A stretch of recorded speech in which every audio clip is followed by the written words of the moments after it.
Las misericordias de Dios se renuevan cada mañana. Su voluntad es buena, agradable y perfecta. Bienvenidos a una nueva emisión de Vidas con Propósito, para volver a vivir. Si el Señor no es el fundamento de mi matrimonio, todo lo que haga se perderá.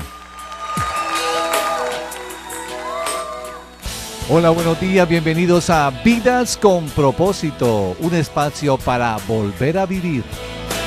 Les habla Oscar Plata. Hoy continuamos con la serie de miércoles y viernes titulada ¿Cómo construir familias fuertes?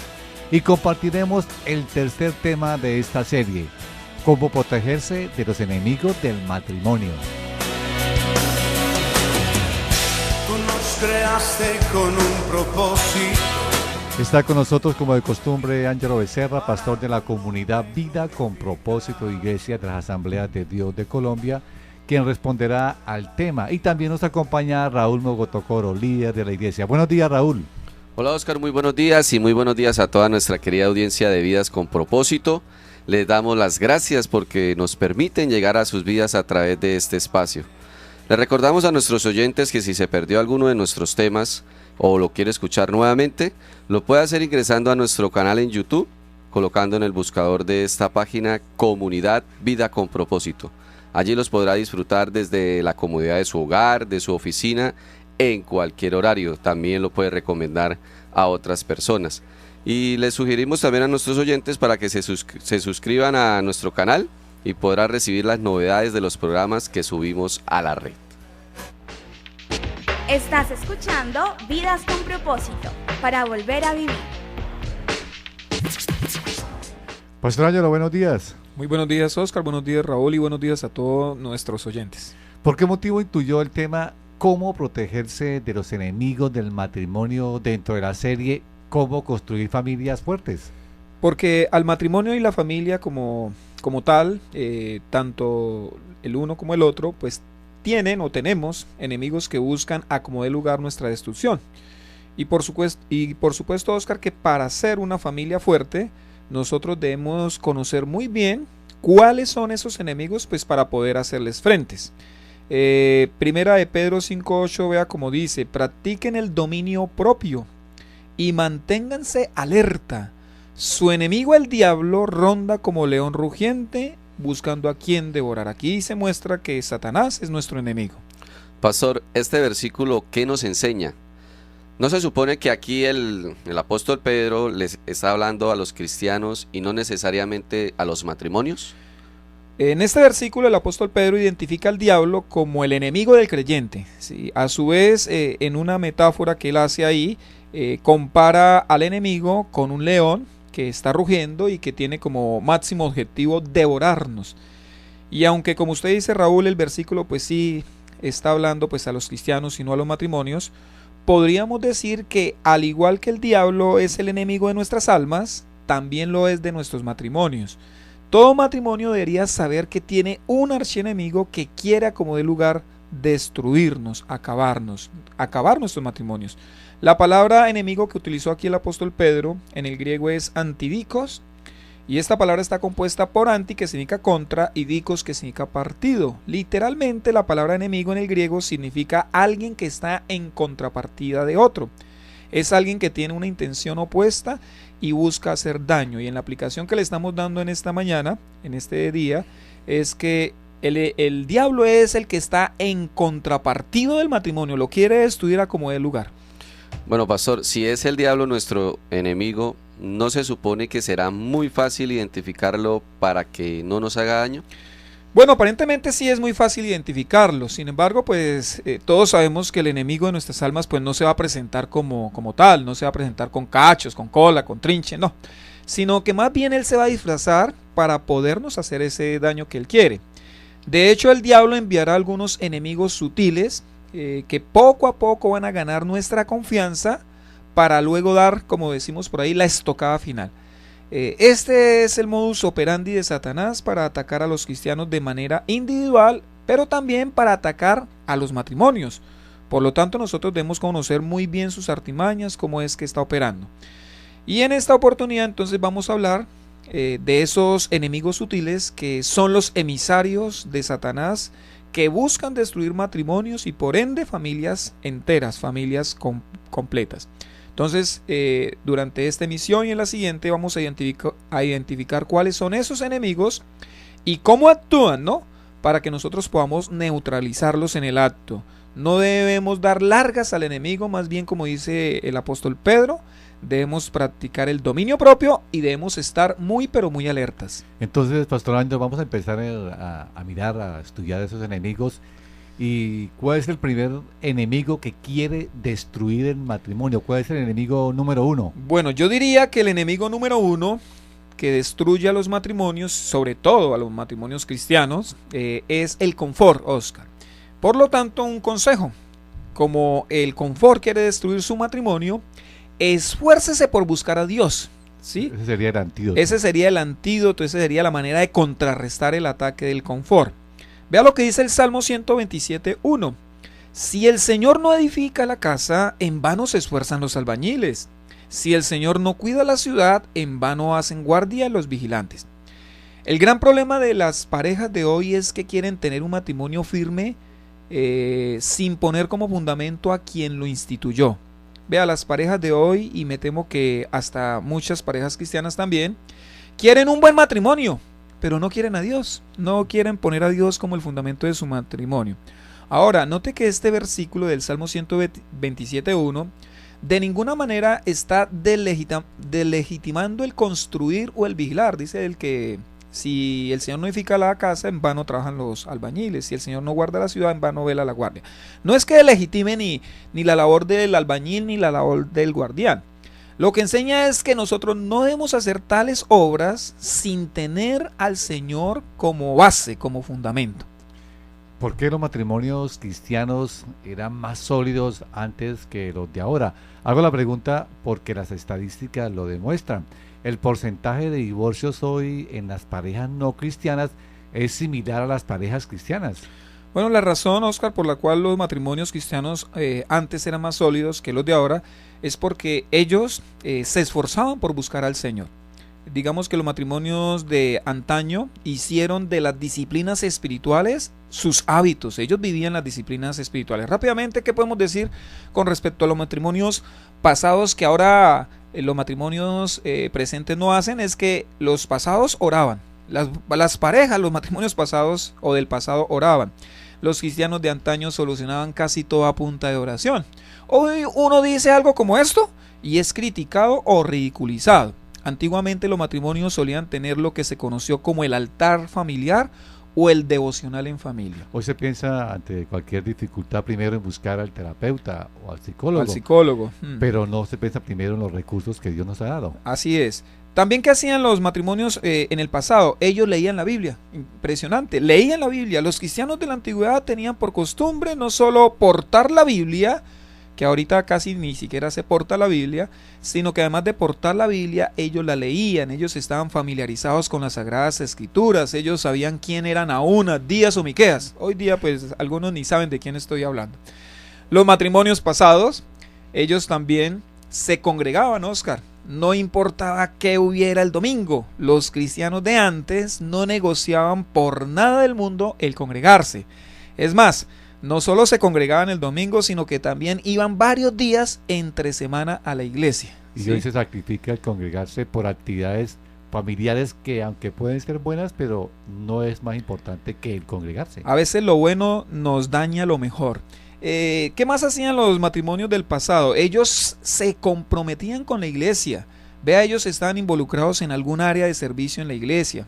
Yo conocí un hermano que era vigilante y muchos domingos llegó de su turno de trabajo todo trasnochado a liderar un ministerio que se llamaba Exploradores del Rey. El hermano Ismael, no sé si usted lo recuerda, Oscar. Sí, claro, que falleció precisamente en su trabajo. Así es. ¿Y qué más hacían los matrimonios de antaño, los matrimonios de antes? Vea, ellos compartían su fe.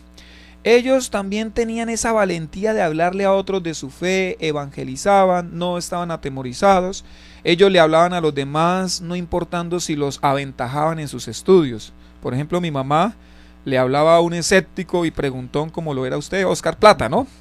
Y con la ayuda de Dios, pues mi mamá le resolvía interrogantes bastante difíciles. Eso era lo que hacían los cristianos de antaño y los matrimonios de antaño. Era gente que tenía como hábitos las disciplinas espirituales. Pastor Ángelo, ¿cuál es nuestro enemigo que nos impide buscar a Dios? Pues el confort, que es el enemigo número uno que estamos hablando que ataca a los matrimonios. El confort no es otra cosa que querer vivir en la comodidad. Yo creo que el confort se levantó y le dio una puñalada mortal al esfuerzo. Los cristianos modernos quieren hacer todo sin el más mínimo esfuerzo. Es por eso que la idea esotérica de visualícelo, declárelo y obténgalo, pues ha tenido tanta aceptación por muchos cristianos hoy día. Pero ese mensaje pues es inconsistente al mensaje que dio Jesús. Vea Jesús lo que dice en Lucas 13, 23, 24. Señor, ¿son pocos los que van a salvarse?, le preguntó uno. Esfuércense por entrar por la puerta estrecha, contestó, porque les digo que muchos tratarán de entrar y no podrán. Yo nada más puedo ver aquí que el Señor está haciendo gala de que en el cristianismo hay que esforzarse. Y Mateo 16, 24 dice así. Luego dijo Jesús a sus discípulos, si alguien quiere ser mi discípulo, tiene que negarse a sí mismo, tomar su cruz y seguirme. Vea, el cristiano moderno no quiere buscar a Dios, o si lo busca, lo quiere hacer sentado con su familia, en la sala de su casa, comiendo crispetas, tomando Coca-Cola, mirando una película que deje una buena enseñanza. Vea, los que son más espirituales entonces miran una predicación en enlace o miran una predicación por YouTube y entonces ellos un domingo después de haber hecho esto, ellos piensan o dicen, hoy hemos buscado a Dios. Vea, estos cristianos ignoran los grandes sufrimientos que pasó la iglesia de antaño e inclusive los que están pasando en la actualidad muchos cristianos alrededor del mundo por buscar a Dios. Estos cristianos, ¿qué les ha pasado? Han caído han dejado dominar por el enemigo llamado confort. Pastor, ¿qué tiene que ver el confort con el buscar a Dios? Y esto con el matrimonio. Pues permítame, lo digo de esa manera, Raúl. Nadie puede buscar a Dios si no se esfuerza. Y si no buscamos a Dios, pues no tendremos matrimonios firmes. Estimado oyente, tenga muy presente esta verdad. Usted puede decidir esforzarse por buscar a Dios. Y bueno, para las mujeres, porque hay algunas mujeres que dicen, pero es que a mí me toca sola. No importa. Su matrimonio es más fuerte si usted busca a Dios sola, así usted se une a la frialdad de su esposo. Es mejor que al menos sola usted busque a Dios. ¿Cómo hace alguien para salir del confort, de la comodidad tan promovida hoy por el mundo y empezar a buscar en serio al Señor? Bueno, yo le diría a los oyentes que nos están ahí prestando atención, vea, tome la firme decisión de crecer en la oración. Puede empezar con un espacio corto y esfuércese por hacerlo crecer en la medida que pasa el tiempo. También lea, estudie la Biblia, comience haciendo un plan de lectura y pídale a Dios que le hable a través de la Biblia. O quizás comience leyendo por lo menos un capítulo diario y dígale al Señor que le hable a su corazón. También podría involucrarse en algún área de servicio de su iglesia. Tenga también amigos cristianos que le ayuden a crecer en su vida con el Señor y a los cuales usted también puede ayudar. Y hable a las personas, a las demás personas de su fe, evangelice. En una sola frase, ponga a Dios como fundamento de su matrimonio. Estamos en Vidas con Propósito en el dial 1020 AM de Radio Primavera.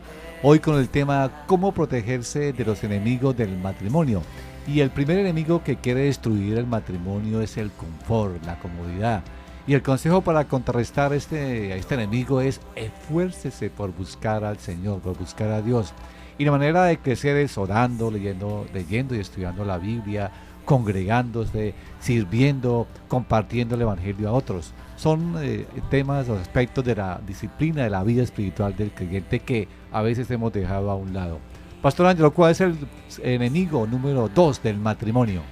Enemigo número 2, la división. Por lo tanto, aquí el consejo para contrarrestar la división es mantengan ustedes como pareja la unidad. Dice Mateo 12:25. Jesús conocía sus pensamientos y les dijo, todo reino dividido contra sí mismo quedará asolado y toda ciudad o familia dividida contra sí misma no se mantendrá en pie. Bueno, para refutar las acusaciones de que él echaba fuera a los demonios por el poder de Belcebú, Jesús les dijo a sus opositores que para que el reino de las tinieblas se mantuviera en pie, obligatoriamente tenía que estar unido. Jesús dijo incuestionablemente que hasta la familia necesita la unidad si es que quiere permanecer en pie. Y eso es real, aunque él lo está utilizando como una comparación. Es triste, Oscar, pero es la realidad que las familias hoy más que nunca están divididas. Y aclaro, unidad es mucho más que almorzar, que dormir o que comprar o pasear juntos. Unidad es tener un mismo propósito, es ir en una misma dirección, es tener un mismo pensamiento, es conocernos, es amarnos tan profundamente que ningún miembro de la casa, de la familia, se siente amenazado por el otro.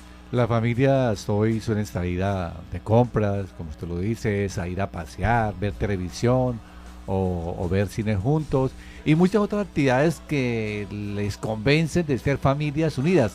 ¿Cómo se evidencia la auténtica unidad? Vea, la auténtica unidad de una familia se da cuando cada uno de sus miembros, tomado de las manos, se dirigen a vida eterna.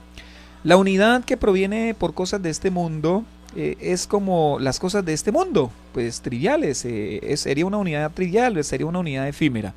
Mientras que la unidad que es producida por las cosas eternas, entonces permanece para siempre.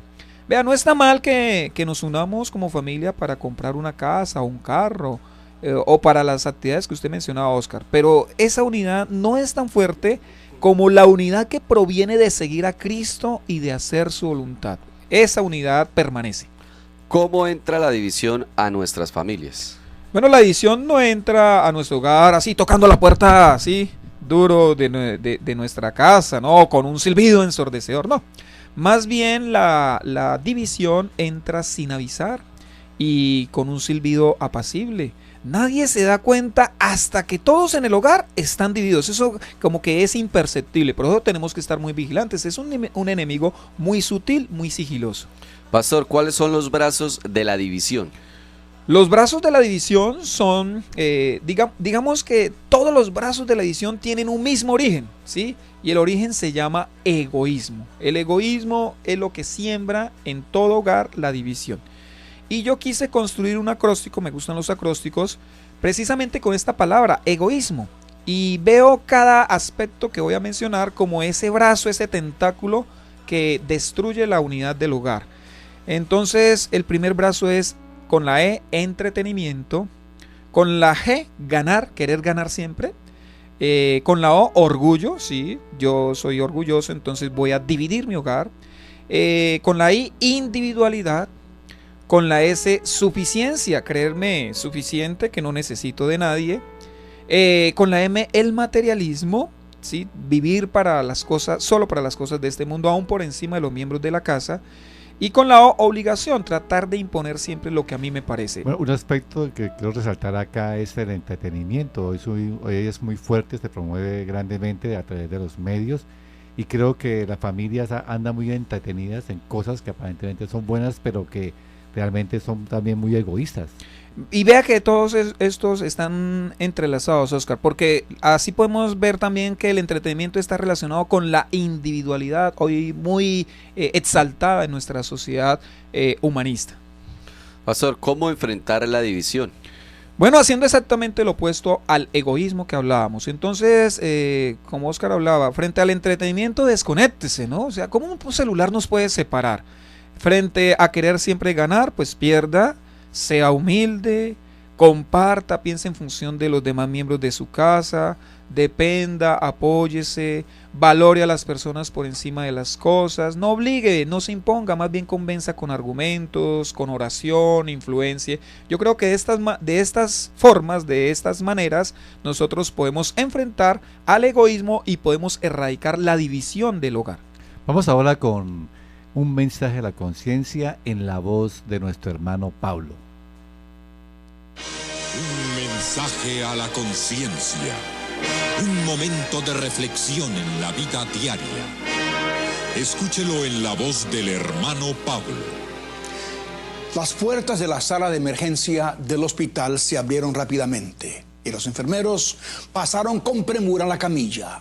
Traía un hombre de 65 años de edad, víctima de un ataque cardíaco masivo. Los médicos hicieron todo lo posible por salvarlo, pero el hombre murió. 30 minutos más tarde, otro hombre de 63 años de edad entró al hospital, víctima también de un ataque cardíaco, y este también murió. Los llevaron entonces a la morgue y los pusieron uno junto al otro. ¿Quiénes eran estos hombres? Eran Ron y Peter Surveil, hermanos que vivían en la misma ciudad, París. Hermanos que habían estado enemistados durante 40 años. Y ahora, a la fuerza, estaban juntos, pero muertos los dos. Este es un caso patético. Estos hermanos se enemistaron por motivos personales. No se habían hablado en 40 años, aunque vivían en la misma ciudad. Y ahora estaban juntos en la morgue, hombro a hombro. Pero ya muy tarde para cualquier reconciliación. Cuando tuvieron tiempo de hacer la paz, no lo hicieron. Y aunque ahora estaban juntos, estaban separados para siempre. Amigo, ¿cuánto tiempo tenemos que esperar para reconciliarnos con nuestra hermana, con nuestro hermano, con nuestra esposa, con nuestro esposo o con cualquiera con quien estamos enemistados? ¿Un día? ¿Un mes? ¿Un año? ¿O esperaremos hasta el día de la muerte, cuando la puerta se ha cerrado para siempre? Amigos, la obstinación es uno de los pecados más absurdos del ser humano. Nos herimos a nosotros mismos, arruinamos nuestra propia vida, destruimos nuestro propio ser, y todo por ese orgullo tonto que no nos deja decir perdóname. Lo triste de esta obstinación es que el que sufre es el mismo que no perdona. El que no perdona vive una vida solitaria. El que no perdona no sabe lo que es paz. El que no perdona solo conoce amargura. El que no perdona no puede ni perdonarse a sí mismo. Y lo peor de todo es que el que no perdona no puede encontrar el perdón de Dios. La oración más conocida de todos, el Padre Nuestro, dice: perdónanos nuestras ofensas, así como nosotros perdonamos a los que nos ofenden. Es como decir: perdóname, Señor, de la misma manera en que yo perdono. Y amigos, si nosotros en obstinación no perdonamos, no podemos tener entonces el perdón de Dios. Cristo nos mostró el camino, reconciliando al pecador con Dios en la cruz del Calvario. Estás escuchando Vidas con Propósito, para volver a vivir.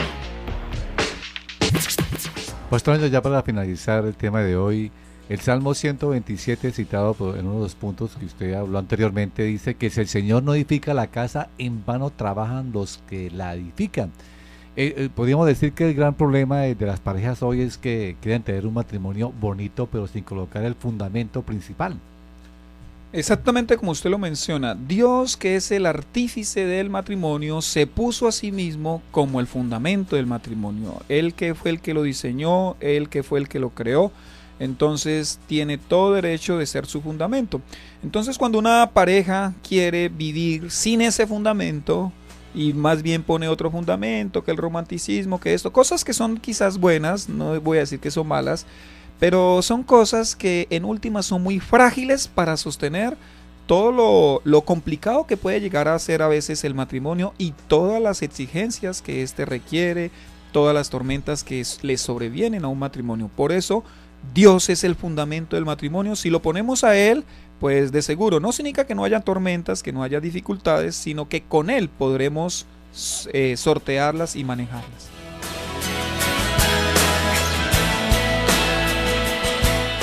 Estimados oyentes de Vidas con Propósito, el próximo viernes continuamos con la segunda parte de este tema aquí en el dial 1020 AM o por internet a través de radioprimavera.com. Si desea comunicarse con nosotros, nos puede llamar al teléfono 310-212-4602. 310-212-4602. Gracias por escucharnos, nos vemos el próximo viernes. Que pasen un día muy feliz.